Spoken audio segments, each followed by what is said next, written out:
Argentina's President Javier Milei says that he is declassifying government documents on how Nazi war criminals escaped Europe and resettled in South America following World War II. It's thought as many as 5,000 Nazis evaded arrest in Argentina. The most prominent was Adolf Eichmann, seen here during his trial in Israel in 1961. Eichmann was one of the architects of the Holocaust. Israeli agents captured him and took him to Jerusalem, where he was tried and sentenced to death.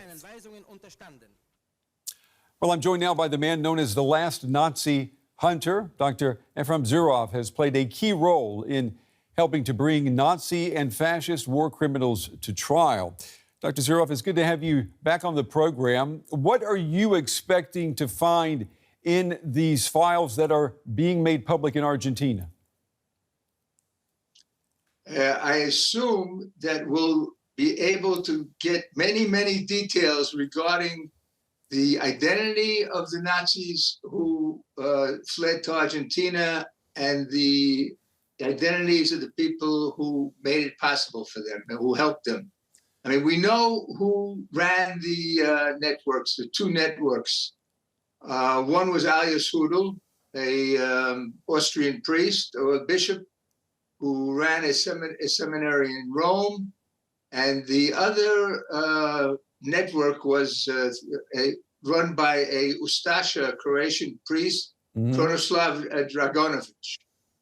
So, I mean, we know who was the head of the pyramid, but I'm sure there were a lot of other people local people also, who helped these projects. And the question is, how many of them are alive, if at all? Well, so I wanted to ask you, I mean, are there Nazi war criminals that we think are still alive and living in Argentina who are about to be exposed? I doubt it. To be honest, I doubt it. Mm-hmm.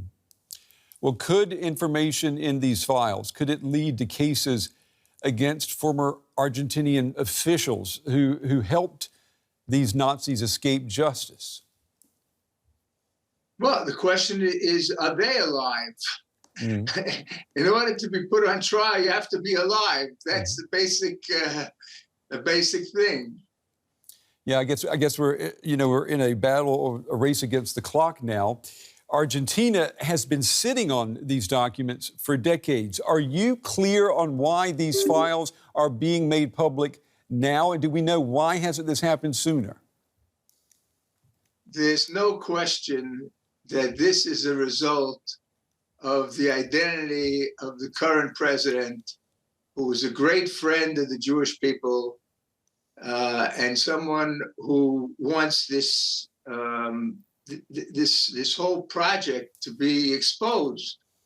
Whereas in the past, the leadership of Argentina was in no way interested in revealing who the people were who brought these people to haven in Argentina. So you're saying that President Milei, he's the reason that we're actually, getting light into the darkest corners of Argentina's history when it comes to helping Nazis? No question. It's his policies, his things that matter to him, the things that he wants to do. And he's a real revolutionary in a certain sense. Mm-hmm. He's made so many changes in Argentina, not only in terms of the history, but also economic issues, very important. And he's putting Argentina in a new track. And apparently he's been successful. 11 years ago, when you and I first spoke, you told me it was easier at the time to be a Nazi hunter here in Germany than in Eastern Europe. We were comparing the two at the time. Your work in tracking down Nazi war criminals has taken you also across the Atlantic to South America. How helpful were the Argentinian authorities? Well, we met with them. They expressed their willingness to help us, but nothing came of it, of course. And one of the key operatives whom we were trying to find, and the German police felt that it was almost certain that he was in South America. It turns out that at that time he was already in Egypt, far away from us, and we weren't able to bring him to justice. He died in Cairo. I'm talking about Dr. Arabert Haim, the sadistic doctor who served in Mauthausen briefly, and in the brief time he was there, instead of curing his patients, he tortured them and he murdered them. Nazi war criminals harbored in Argentina include, there's just, a couple of big names that people may recognize, include Adolf Eichmann, the SS physician Joseph Mengele, who was called the Angel of Death by his victims. Eichmann was brought to trial, but Mengele evaded justice, dying in Brazil back in 1979. What role did Argentina play in his escape? Well, basically, they let him run away. They didn't put him in jail. They didn't put him on trial, and he was a free bird. So when he sensed that something was up, when Israel was organizing the kidnapping of Eichmann, he set out for Paraguay.